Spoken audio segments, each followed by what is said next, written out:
قالوا يا إبراهيم هل تخاف من مشاهد يوم القيامة؟ قال بلى. قال وخلتك؟ مش انت الخليل؟ قال أهوال القيامة سوف تنسيني خلتي.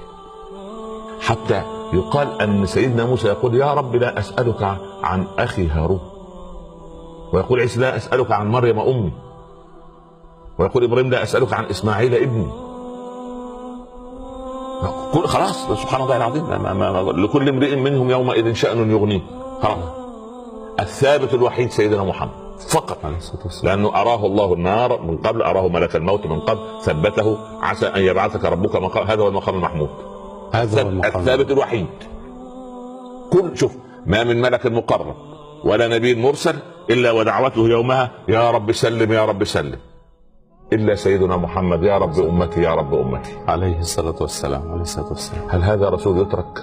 لا والله. هل تترك سنته؟ لا والله. هل ننسى حقوقه علينا؟ لا والله. هل يعني ننسى أن نسير خلفه في صغير الأمر وكبيره؟ لا.